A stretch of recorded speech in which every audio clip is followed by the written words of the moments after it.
तुमच्या घरातही दारिद्र्याचा वास आहे का? गरुड पुराणातील 9 भयानक चेतावण्या जाणून घ्या.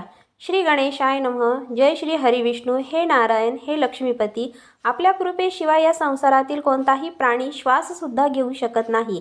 आपल्या श्रीचरणी श्रद्धेची सुमने अर्पण करत आज आपण एका अत्यंत महत्त्वाच्या विषयावर चिंतन करणार आहोत. प्रिय भक्त हो, कथा अशा बोलक्या या चॅनलवर आपले मनपूर्वक स्वागत आहे.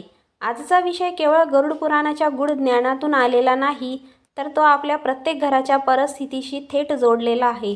आज आपण जाणून घेणार आहोत, घरात दारिद्र्य का येते? गरुड पुराणातील 9 चेतावण्या. अनेकदा आपण पाहतो की खूप प्रयत्न करूनही घरात पैसा टिकत नाही, सुख शांती हरवते आणि कोणतेही ठोस काम नसताना संकटे येत राहतात.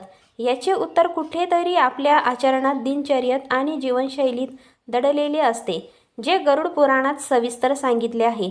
गरुड पुराण हा ग्रंथ स्वतः भगवान विष्णूंनी गरुडांना उपदेश रूपाने दिलेला आहे.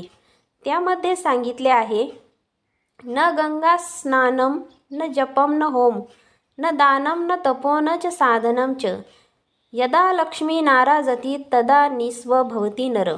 अर्थ, जेव्हा लक्ष्मी माता रुष्ट होते तेव्हा ना साधना कामी येते, ना दान, ना होम, ना गंगा स्नान. अशा वेळी मनुष्य निर्धन होतो आणि दारिद्र्याने वेढला जातो. चला तर मग जाणून घेऊया त्या 9 चेतावण्या, ज्यांच्या दुर्लक्षामुळे घरात दारिद्र्य प्रवेश करते. पहिली चेतावणी, घरात अस्वच्छता आणि घाण. घरातील देवघर किंवा स्वयंपाकघर अस्वच्छ असेल, चप्पल जोडे अस्ताव्यस्त पडलेले असतील, तर तिथे देवी लक्ष्मीचा वास होत नाही. जिथे अपवित्रता असते तिथे दारिद्र्य कायमचे स्थिरावते. दुसरी चेतावणी, मोठ्यांचा अपमान आणि गुरुजनांची अवहेलना. ज्या घरात आई वडील, गुरु आणि वडीलधाऱ्यांचा सन्मान होत नाही तिथे पुण्य क्षीण होते आणि लक्ष्मी टिकत नाही. तिसरी चेतावणी, खोटेपणा आणि कपट. जो माणूस फसवणूक करतो, खोटे बोलतो, त्यांच्या घरातून लक्ष्मी त्वरित निघून जाते. चौथी चेतावणी, अन्नाचा अपमान करणे. अन्नाला अन्नपूर्णेचे स्वरूप मानले जाते. जेथे अन्न वाया घातले जाते, फेकले जाते, तिथे दारिद्र्य प्रवेश करते. पाचवी चेतावणी, स्त्रियांचा अपमान.